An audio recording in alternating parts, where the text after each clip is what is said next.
ഓണത്തെ ഡെഡിക്കേറ്റ് ചെയ്താണ്. നമുക്ക് എത്ര സിറ്റുവേഷൻ ആയാലും ഒരിക്കലും ഓണം മറക്കാൻ പറ്റില്ലല്ലോ. അപ്പോൾ നമ്മുടെ ഓണ റെസിപ്പിയിലെ ഫസ്റ്റ് ഡിഷായിട്ടുള്ള ബീട്രൂട്ട് തോരനാണ് ഞാൻ ഇന്ന് പ്രിപ്പയർ ചെയ്തിരിക്കുന്നത്. ഇനിയും നമ്മുടെ ഒരുപാട് റെസിപ്പീസ് ഞാൻ ഇടുന്നുണ്ട്.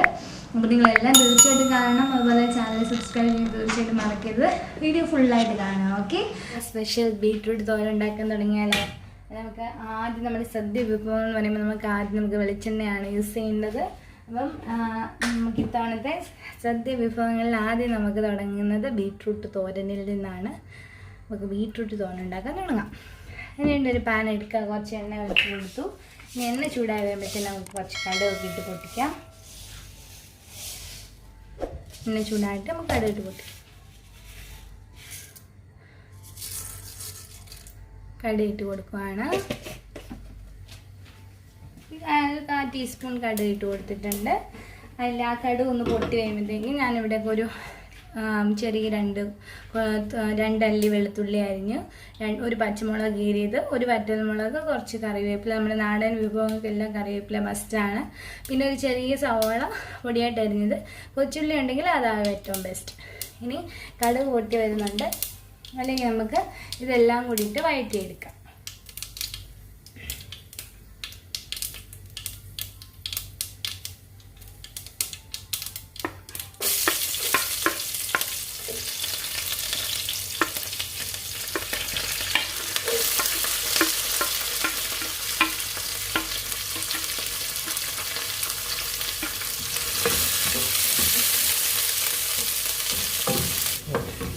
ഉള്ളിയും കറിവേപ്പിലൊക്കെ ഒന്ന് വഴന്ന് വരുന്നുണ്ട്. നമുക്ക് നമ്മുടെ തോരന് ആവശ്യമായിട്ടുള്ള ഉപ്പിട്ട് കൊടുക്കാം. ഇത് നന്നായിട്ട് വഴന്നേട്ടെ.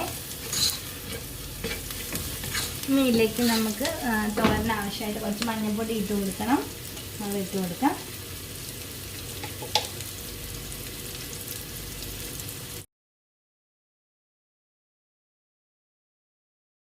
മഞ്ഞൾപ്പൊടി നന്നായിട്ട് മൂത്ത് വന്നിട്ടുണ്ട്. ഇതിലേക്ക് ഞാൻ 2 മീഡിയം സൈസ് ബീട്രൂട്ട് നന്നായിട്ട് ഇത് ഞാൻ ചോപ്പറിലിട്ട് ചോപ്പ് ചെയ്തെടുത്തതാണ്. നല്ലൊരു കൊത്തി അരിഞ്ഞത് ഇട്ട് കൊടുക്കാം. നമുക്ക് ആ എണ്ണയിലിട്ട് ഇതൊന്ന് വഴറ്റണം. കാരണം ബീട്രൂട്ടിന് അത്യാവശ്യം ഇച്ചിരി വേവുള്ളതുകൊണ്ട് നമുക്ക് ജസ്റ്റ് ഒന്ന് വഴറ്റതിന് ശേഷം നമ്മൾ തേങ്ങാപ്പീര ഇട്ട് കൊടുക്കാം. 2 മീഡിയം സൈസ് ബീട്രൂട്ട് ആണെങ്കിൽ ഞാൻ ഒരു പിടി തേങ്ങാപ്പീര മാറ്റിയിട്ട് കൊടുത്തു. ഇനി നന്നായിട്ടൊന്ന് ഇളക്കിയതിന് ശേഷം ഒന്ന് അടച്ച് വയ്ക്കാം. ബീട്രൂട്ട് ആയതുകൊണ്ട് ഒരു ഇച്ചിരി വേവുണ്ട്, അതുകൊണ്ട് നമുക്കൊന്ന് കൊത്തി അടച്ച് വയ്ക്കാം.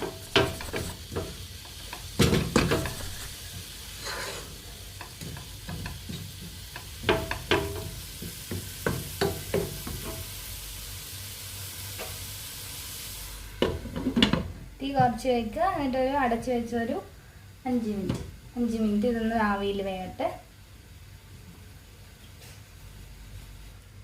ഒരു 5 മിനിറ്റ് കഴിഞ്ഞിട്ടുണ്ട്. ഇനി തുറന്ന് നോക്കാം. ഇപ്പം അത്യാവശ്യം നല്ലതായിട്ട് ആവിയിൽ നിന്ന് വെള്ളമൊക്കെ ഇറങ്ങി, അതുപോലെ ബീട്രൂട്ടിൽ നിന്ന് അതിൻ്റെ വെള്ളമൊക്കെ ഇറങ്ങി നന്നായിട്ട് കുക്കായിട്ടുണ്ട്. തീരെ പൊടിയായിട്ട് അരിഞ്ഞതുകൊണ്ട് ബീട്രൂട്ട് നന്നായിട്ട് കുക്കായി വന്നിട്ടുണ്ട്. ഇനി എന്താണെന്ന് വെച്ചാൽ തുറന്ന് വെച്ചിട്ട് നന്നായിട്ട് തോർത്തിയെടുക്കുക. അത്രേ ഉള്ളൂ. നമ്മൾ ഒരുപാട് നേരം അടച്ചു വെച്ചാൽ വെള്ളമായിപ്പോൾ.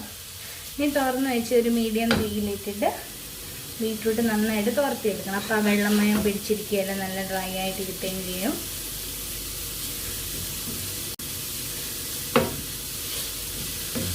അപ്പോൾ നമ്മൾ ബീട്രൂട്ട് തോരൻ ഇങ്ങനെയാണ് വെക്കുന്നത്. നിങ്ങളൊന്ന് ട്രൈ ചെയ്ത് നോക്കണം. ഓണത്തിന് നന്നായിട്ട് തോർത്തിയെടുക്കുക.